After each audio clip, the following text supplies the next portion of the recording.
సర్వశక్తిమంతుడు, సర్వాధికారి, సమస్తమును తన మహత్తు గల మాట చేత కలగజేసిన యేసయ్య సర్వశక్తివంతమైన నామమున మీ అందరికీ శుభాభివందనాలు తెలియజేస్తుంటున్నాం. హల్లెలూయా! నిజంగా బాగున్నారు కదా!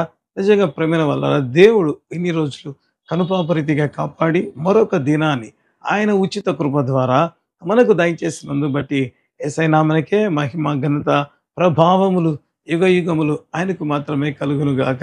హల్లెలూయా!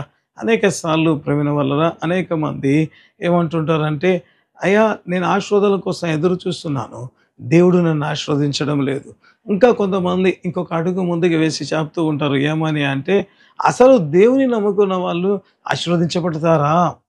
దేవుని నమ్ముకున్న వాళ్ళు ఆశీర్వదించబడతారా? ఉండదులేండి ఎక్కడ కూడా. ఎందుకంటే గొప్ప గొప్ప ఆశీర్వాదాలు మనం ఎక్స్‌పెక్ట్ చేయకూడదేమో అన్నట్లుగా మాట్లాడుతుంటారు. అనేక మంది విశ్వాసులు అరితిగా నిట్టూర్పుగా మాట్లాడుతుంటారు ప్రేమైన వాళ్ళరా. ఏమని అంటే, దేవుడు ఆశీర్వదిస్తాడా? లేకపోతే దేవుడు మమ్మల్ని గొప్పగా ఆశీర్వదిస్తాడని మేము ఆశ పెట్టుకోవచ్చా? అన్నట్లుగా మాట్లాడుతూ ఉంటారు ప్రియమైన వాళ్ళరా. అయితే ప్రభువా నీవేం చెప్తావు నాయనా? మరి నీ బిడ్డలుగా ఉంటూ మరి ఈ రీతిగా మాట్లాడుతున్నారంటే దేవుడు చెప్పే మాట బైబిల్‌లో ఉన్న మాటను నేను మీకు జ్ఞాపకం చేయాలని ఆశపడుతున్నా. ఆశీర్వాదమునకు వారసులగుటకే ఆయన మిమ్మల్ని పిలిచెను అని రాయబడి ఉంటది ప్రియమైన వాళ్ళ. అంటే దేవా నువ్వు ఎందుకు వీళ్ళని పిలిచావంటే ఆశీర్వాదానికి వారసులగుటకే అని బైబిల్ బహు స్పష్టంగా చెప్తూ ఉంటే వీళ్ళు అంటూ ఉంటారు, అయ్యా దేవుడిని నమ్ముకున్నాం ఆశీర్వదించబడతామా? లేకపోతే ఆశీర్వాదం ఎక్స్‌పెక్ట్ చేయొచ్చా? అన్నట్లుగా మాట్లాడుతూ ఉంటారు ప్రియమైన వాళ్ళు. మరి ఎక్కడ మరి ఆశీర్వాదం దేవుడేమో అంటున్నాడు ఆశీర్వాదంగా వారసులగుటకు. వీళ్ళేమో మా జీవితంలో ఆ మేలు ఆశీర్వాదాలు మేము పొందలేకుంటున్నాం అన్నట్లుగా మాట్లాడుతూ ఉంటారు ప్రియమైన వారలా. అయితే నేను ఒక ఉదాహరణ చెప్పాలని ఆశపడుతున్నాను. ఒకవేళ నాకు అనిపిస్తది ఎక్కడైనా పెద్ద డ్యామ్ కట్టి ఉంటారు. ఆ డ్యామ్‌లోంచి ఏం చేస్తారు? వాటర్ పోవడానికి గేట్లు ఎత్తుతుంటారు. ఎందుకంటే ప్రతి పొలము తడవబడాలని, తద్వారా ఆ పొలాలు బలపడాలని డ్యామ్ గేట్లు ఎత్తుతుంటారు ప్రేమ.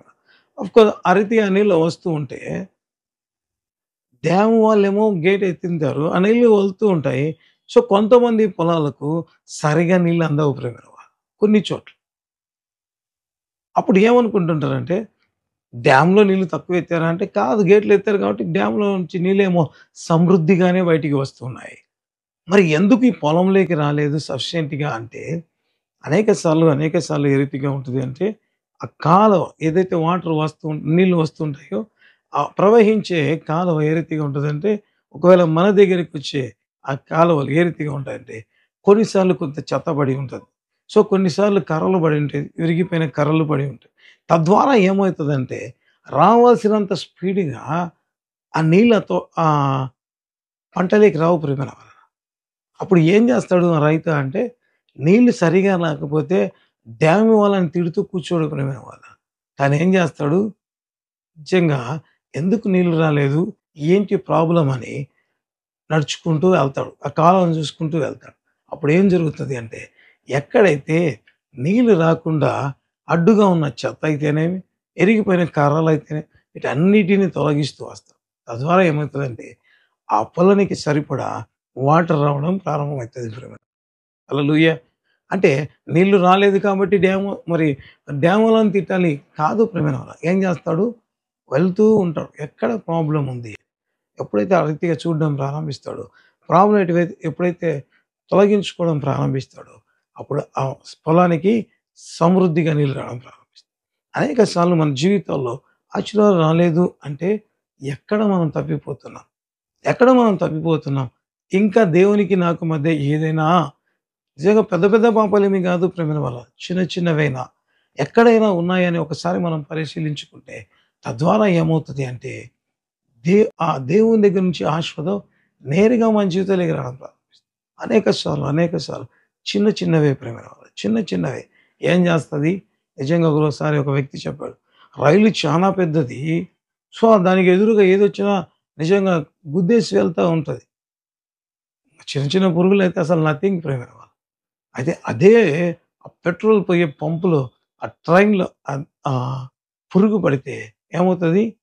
ఇంజిన్‌కి పెట్రోల్ ఎళ్ళదు. ఆ ఇంజినే ఆగిపోతదంట. అంటే చిన్నదే. కానీ ఏం చేయగలుగుతది? ఆపు చేయగలుగుతది. అనేక సార్లు మనం అనుకుంటున్నాం. ఈ చిన్నదే కదా ఏమవుతుంది? ఆ చిన్నదే ఏమో నీ జీవితంలో ఆశీర్వాదాన్ని ఆపుతుంది. ఒక్కసారి మనం వాక్యపు వెలుగులో మనల్ని మనం పరిశీలించుకుందాం. అనేక సార్లు వాక్యం వినండి అని అంటే చాలామంది వినడానికి పెద్దగా ఇంట్రెస్ట్ చూపకపోయినా కదా, కేవలం ఆశీర్వాదం రావాలి, ప్రార్థన చేయించుకోవాలి ఈ తలంపుల్లోనే ఉంటారు. అయితే ఎక్కడ నా జీవితంలో నిజంగా దేవుని ఆశీర్వాదం రాకుండా ఉంది అని వాక్యం ఎదుట మనల్ని మనం గడిపితే అప్పుడు తెలుస్తది ప్రేమైన వాళ్ళ ఎక్కడ తప్పు ఉంది. ఎప్పుడైతే అది తీసేసుకుంటామో ఆటోమేటిక్‌గా దేవుని ఆశీర్వాదాలు మన జీవితంలోకి రావడం రాదు. అనేక మంది తాము చేయవలసిన పనిని కూడా చేయక దేవుని వైపు చూస్తూ ఏం చేస్తూ ఉంటారు? దేవుని మీద నిందలు వేస్తూ ఉంటారు. అయ్యా! నిజంగా దేవుడు నన్ను ఆశీర్వదించలేదు అంటుంటారు. దేవుడు అంటాడు, ఆశీర్వాదమునకు వారసులగుటకే, ఆశీర్వాదమునకు వారసులగుటకే మిమ్మల్ని పిలిచితిని. హల్లెలూయా! కాబట్టి ఈ వాక్యం వింటున్న మన జీవితాల్లో ఎక్కడైనా ఇంకా చిన్న చిన్నగా ఉంటాయి. దాన్ని ఒప్పుకుందాం. దేవుని రక్తంలో కడగబడదాం. తద్వారా దేవుడిచ్చే ఆశీర్వాదం సంపూర్తిగా పొందడం ప్రారంభిద్దాం. హల్లెలూయా! సంపూర్తిగా దేవుడు కృప చూపించును గాక. తలలో ఉంచి ప్రార్థన చేద్దాం. ప్రేమ గల తండ్రి, కృప కలిగిన ప్రభా, జీవం కలిగిన నాయన, జీవాధిపతిని గణనామానికి స్తోత్రం ప్రభా. ఆశ్చర్యకరుడు, ఆశ్చర్యకార్యాలు చేసే గొప్ప దేవానికి వందనాలు, స్తోత్రాలు. కీర్తనీయుడమైన మా దేవుడు మీరే గనక నీకు వందనాలు, స్తోత్రాలు చెల్లించుకుంటున్నాను నాయన.